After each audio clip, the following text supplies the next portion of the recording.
नमस्कार, राजस्थान समता मंच में आपका स्वागत है।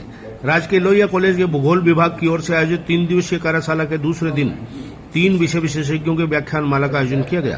प्रथम सत्र में Birla institute of technology Jaipur के रिमोट सेंसिंग के प्रोफेसर डॉक्टर एम.पी. पूनिया ने कहा कि जिस प्रकार से नियमित नगरीय फैलाव बढ़ रहा है, उसको रोकने में भूस्थानिक महत्वपूर्ण भूमिका निभा सकता है। समन्वयक डॉक्टर एम.एम. शेख ने बताया कि विज्ञान और प्रौद्योगिकी विभाग, भारत सरकार, नई दिल्ली के प्रतिनिधि वैज्ञानिक अंकुर मेहता ने भूस्थानिक भूदृश्य में भारत और अन्य देशों की नीतियों का तुलनात्मक व्याख्यान दिया।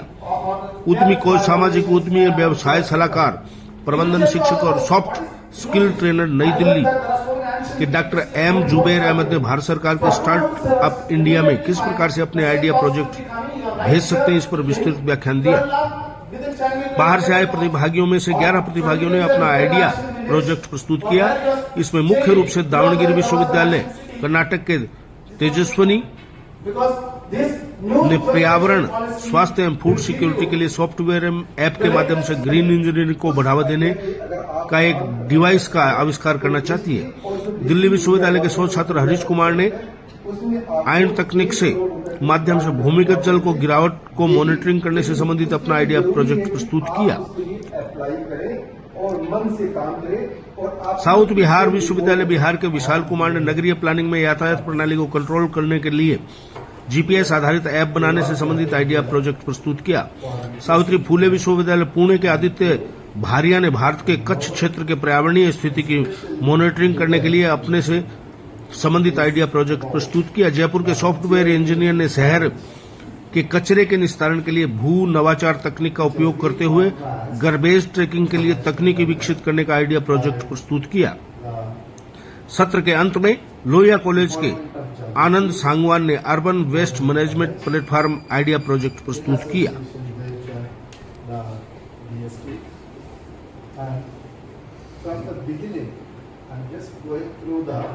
all the activities which have been carried out under this program दिए जाएंगे।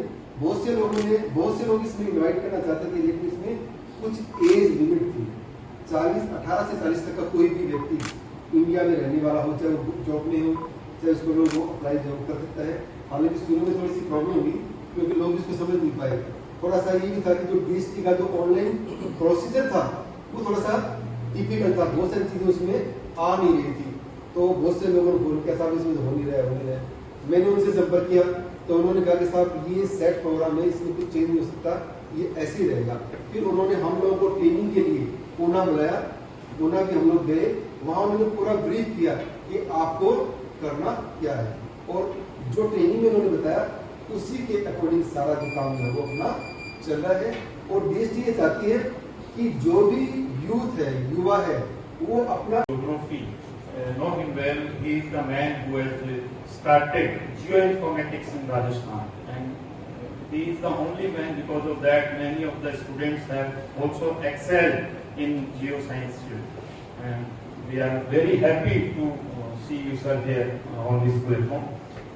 He is in Birla Institute of Technology, Jaipur.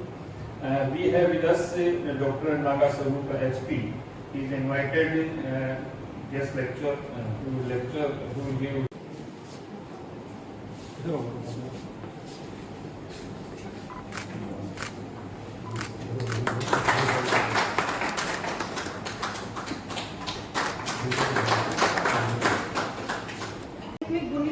से 2020 के बीच जो चेंजेस हुए हैं उन सबको मैंने बताया है।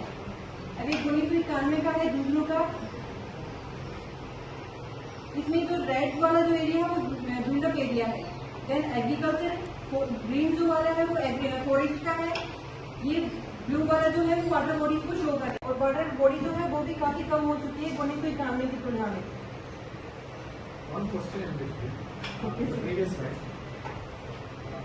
कर सकते हैं दूसरों को हम। पहला है hilly south east, then south west, some isolated hills. Third is the plain desert, जिसको हम माउंटेन बोलते हैं, जो नॉर्थ ईस्ट में है। You have a map of that? It's better.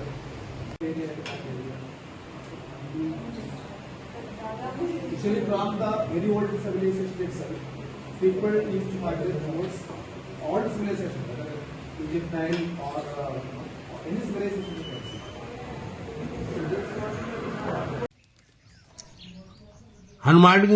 Hanumangarhi मंदिर में प्रकृति संरक्षण पौधरोपण अभियान में सामाजिक कार्यकर्ता मुकेश सैन के नेतृत्व में पौधारोपण किया गया।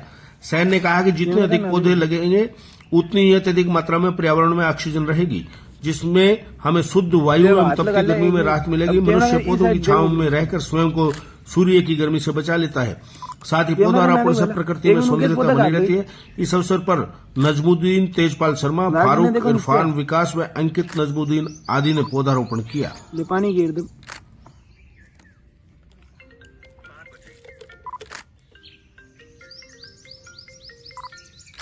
ठीक है, ले छोटू तू भी बैठ जा, पीछे आजा, पीछे ले मुझे थोड़ा सा ना पूरा दिख जाए। ले इन देखिए, एक मिनट हाथ लगा ले, मैं बुदा का एक मिनट लेन दे क्या। ठीक है,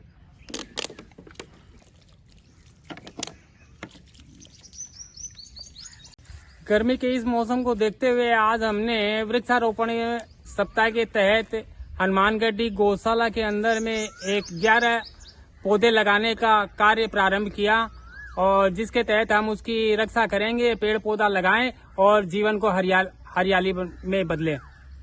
आपका नाम? तेजपाल शर्मा।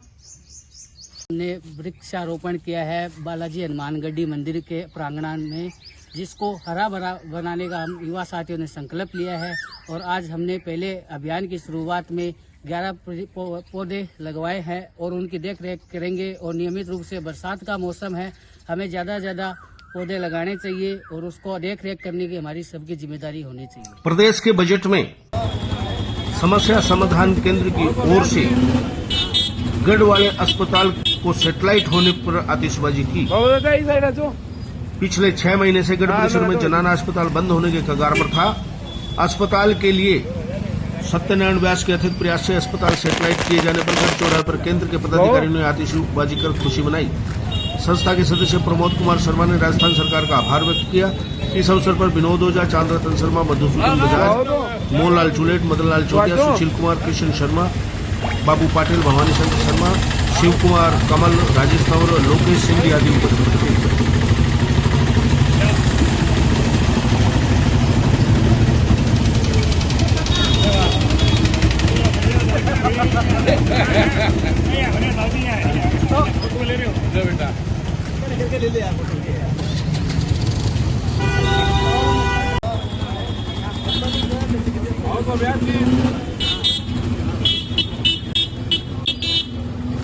बहुत ही साइड है जो, हाँ लगा दो भाई जी।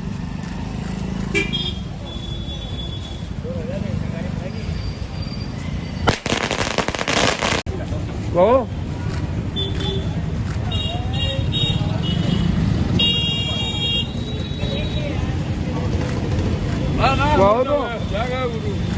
दो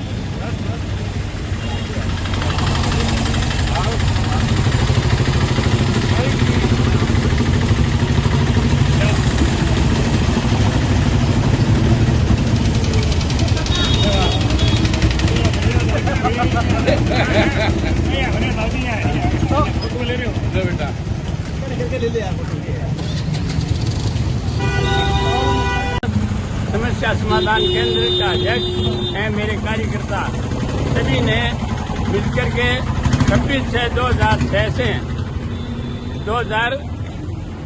26/6/2023 को धरना आंदोलन गढ़ के आगे किया और उस गढ़ के आंदोलन में जनाना अस्पताल को चालू करना था क्योंकि गढ़ वाली अस्पताल बंद हो रही थी। उसको 18/8 की क्रियान्विति हुई, उसमें भी आत्मदाह की धमकी देने पर ये अस्पताल 18/8 को देने पर और 28/8 को चालू हुई।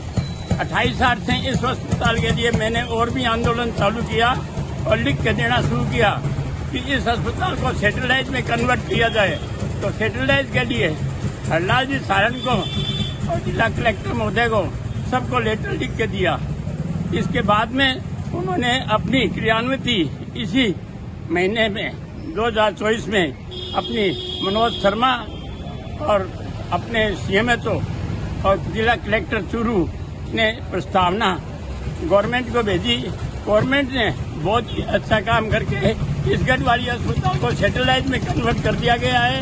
इस जगह सारी सुविधाएं उपलब्ध रहेगी, यहाँ सारे डॉक्टर मिलेंगे, इमरजेंसी वार्ड होगा, सारी व्यवस्थाएं यहाँ चालू हो जाएगी। जिंदाबाद, सत्तान जी जिंदाबाद, जिंदाबाद। जिला मुख्यालय में पंखा रोड स्थित Jeevan Rekha heart and critical care hospital ने अपनी प्रथम वर्षगांठ धूमधाम से केक काट करके मनाई। इस अवसर पर हॉस्पिटल के मेडिकल डायरेक्टर डॉक्टर मनोहर भाटिया ने एक वर्ष में किए गए heart standing, cardiology, medical surgery विभाग, ट्रॉमा व आर्थो विभाग तथा डायलिसिस विभाग की उपलब्धियों के बारे में जानकारी दी। पिछले कुछ वर्ष में 418 स्टंट ऑपरेशन के दौरान डाले गए, 38 से अधिक मरीज वेंटिलेटर से हटकर डिस्चार्ज हुए, 1000 से ज़्यादा डायलिसिस किए गए, सर्जरी और ट्रॉमा से विभाग के कुछ नायब जटिल ऑपरेशन व लेप्रोस्कोपी ऑपरेशन की भी जानकारी दी गई। हॉस्पिटल के डायरेक्टर महेश गोयनका ने बताया कि आयुष्मान योजना में हार्ट स्टंटिंग, हड्डियों के ऑपरेशन, डायलिसिस, सामान्य में दूरबीन द्वारा ऑपरेशन निःशुल्क हो रहे हैं एवं जल्द ही हॉस्पिटल में तथा न्यूरोलॉजी की सुविधा शुरू होने वाली है तथा कार्डियक केस समय की महत्ता को समझाया व इस अवसर पधारे अतिथिगण व हॉस्पिटल के संपूर्ण स्टाफ को साधुवाद दिया।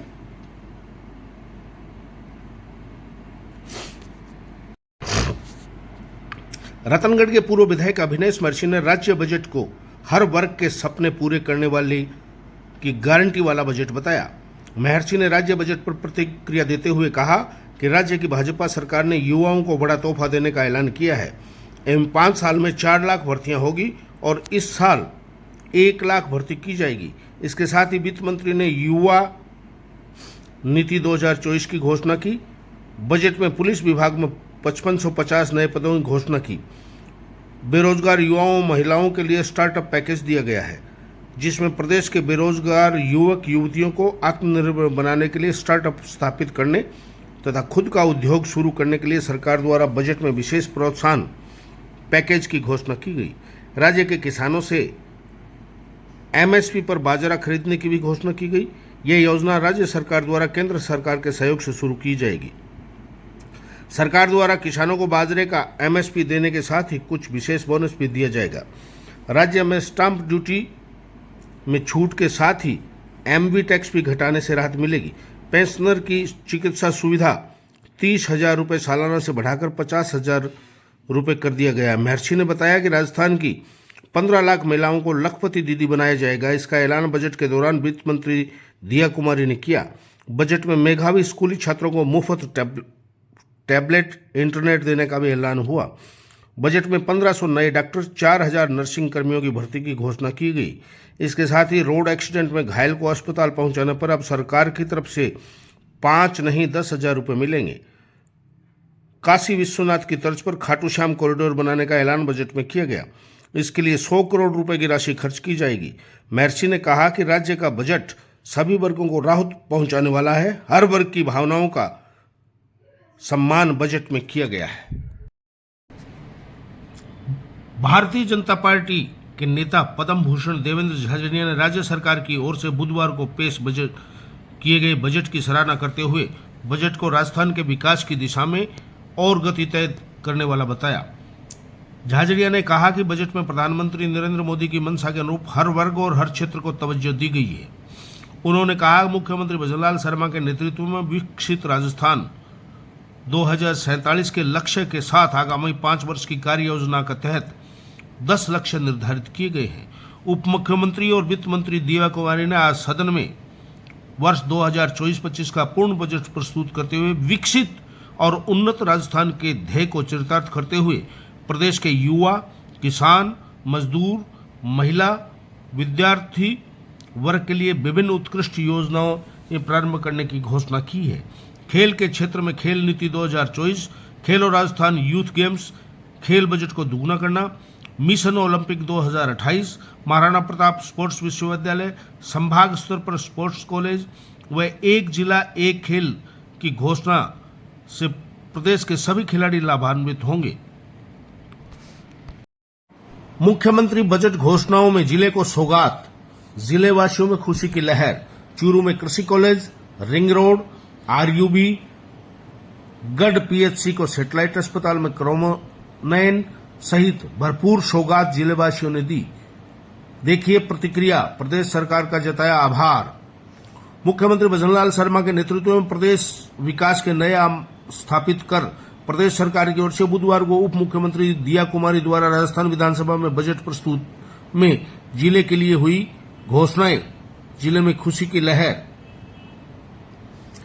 बजट घोषणाओं में जिले के सातरा में 132 केवी जीएसएस निर्माण कार्य, तारानगर में 3311 केवी जीएसएस निर्माण 15 करोड़ रुपए की लागत से, तारानगर शहर व क्षेत्र की विभिन्न सड़कों मिसिंग लिंक कार्य 200 करोड़ लागत से वाया तारानगर वाया भालेरी सड़क से, सरदार सड़क वाया रतनगढ़ वाया देपाल सड़क से NH52 रिंग रोड 75 करोड़ रुपए की लागत से, NH58 से mega highway Sujangarh bypass 5 crore रुपए की लागत से रामनगर तिराया, चूरू में आरयूबी 5 करोड़ रुपए की लागत से ओम कॉलोनी, चूरू में आरयूबी 7.25 करोड़ रुपए की लागत से मौली सर रतनगढ़ रेलवे स्टेशन के मध्य बजट है भजनलाल सरकार का, और ये हर वर्ग को ध्यान में रख के बनाए गए हैं। बेरोजगारों के लिए भी है, और इसमें विशेष बात ये रही है कि पर्यावरण संरक्षण के लिए भी इसका ध्यान रखा गया है, जो अभी बहुत बड़ी समस्या हो रखी है। और बहुत ही अच्छा, बहुत ही शानदार बजट लगा।